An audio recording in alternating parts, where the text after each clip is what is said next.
The real events unfold on November 7th, 2018, at exactly 4 p.m.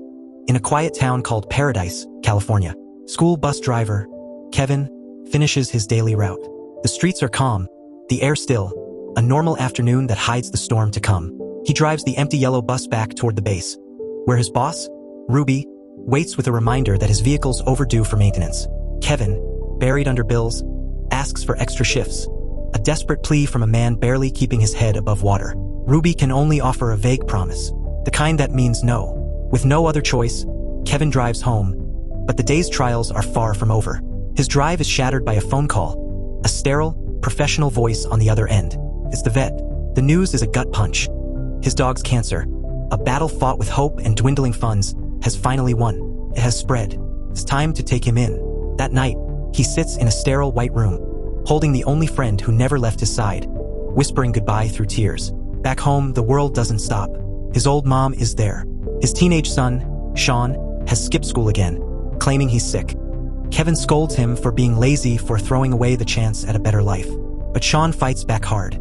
He reminds his father who he is, a high school dropout, a man who became a dad too young, a man still paying for old mistakes. And then the dagger. "I wish you were dead." The words hang in the air like smoke. Kevin says nothing. The silence lasts all night. The next morning brings something far worse. November 8th. High above Paradise, violent winds slice through the mountains. A power line snaps, its sparks landing on dry grass. Within seconds, fire erupts, and within minutes, it begins to move. Ruby calls Kevin early, reminding him the mechanic's waiting for his bus. He's tired, still grieving his dog, but he heads out, unaware that this will be the last normal morning Paradise will ever see.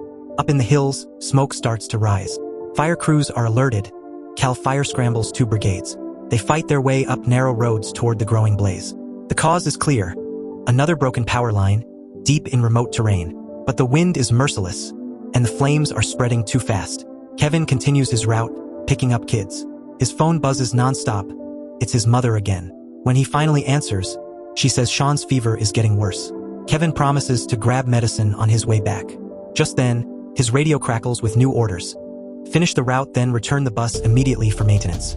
As he drives, firefighters report multiple new blazes. The wind's feeding them. Chief Ray Martinez of Cal Fire listens to the incoming calls. The reports don't make sense. Fires are starting miles apart, too far to be separate. A horrifying realization hits him. It's not multiple fires. It's one.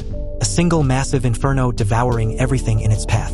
At the base, Ruby broadcasts between buses, shouting instructions and reminding drivers of emergency procedures. The air hums with tension. Kevin radios in, saying he can see smoke rising over the hills. Ruby pauses for a moment, her expression hardening. Her voice comes back sharp and controlled, cutting through the static. She tells him to ignore it, just bring the bus back to the base or don't work as the bus driver anymore. At the same time, Kevin gets a call from Linda, his ex-wife. She's panicking. Sean's been texting her, saying he's scared. Kevin insists everything's fine. As they argue, Kevin sees the smoke thickening on the horizon. What looks like a distant brush fire is already turning into something much worse. In the hills, the inferno explodes. Fire crews push forward, fighting with everything they have. But the flames move faster than their trucks can drive. The air is thick with smoke, turning day into night. Radios crackle with panic voices shout for help, then suddenly cut off. Chief Ray stands frozen, gripping the radio, helpless as one team's signal fades into silence. Every second feels like an hour until the voices return, weak, burned, and barely holding on. They've escaped, but just barely. Through their shaky breaths, one message becomes clear. The fire isn't stopping. It's coming straight for Paradise.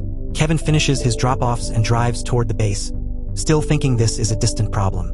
He leaves a voicemail for his son, an apology for the night before. He mentions the medicine, the vet, and the fire near Concow. He tells him to stay safe and watch the news.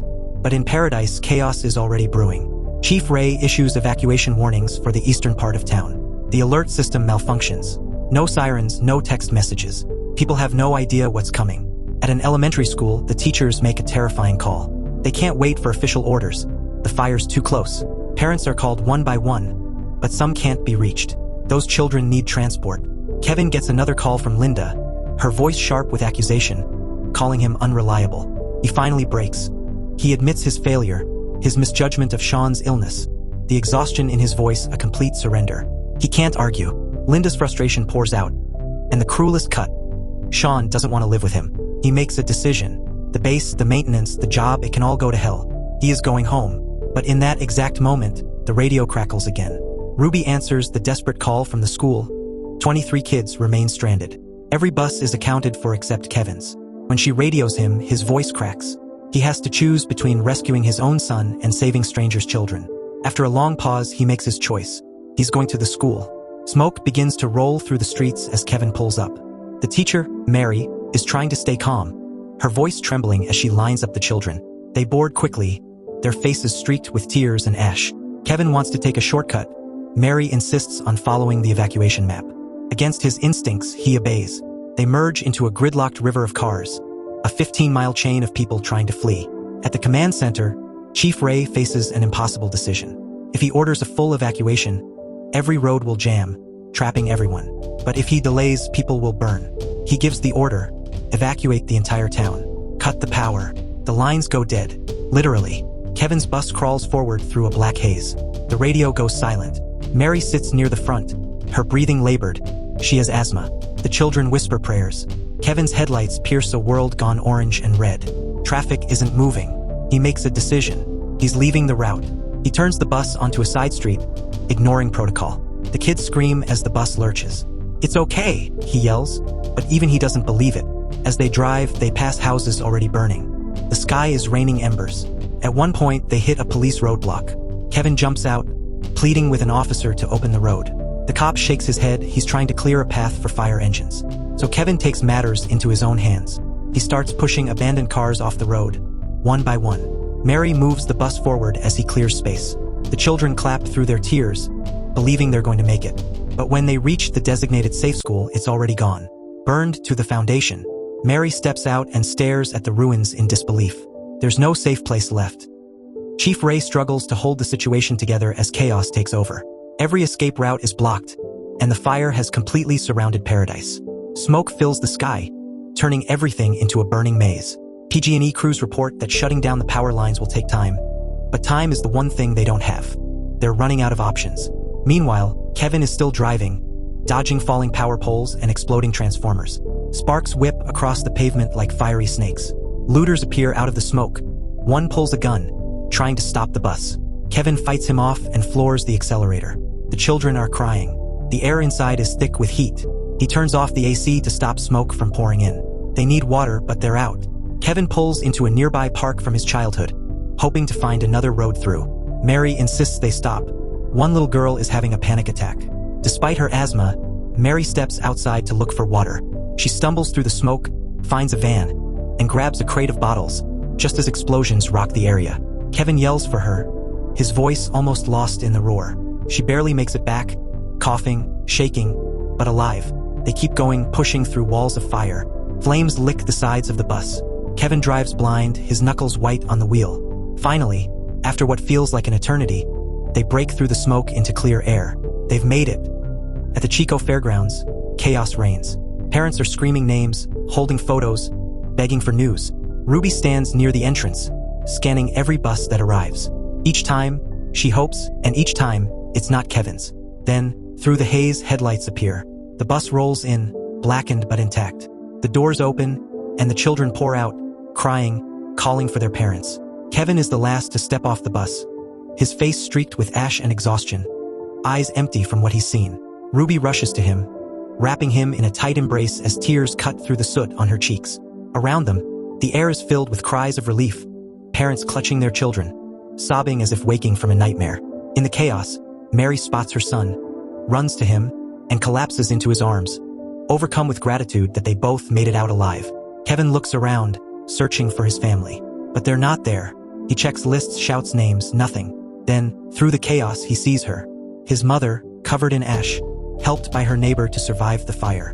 And when he thought he'd lost his son, his mother says that Sean is safe with his ex-wife.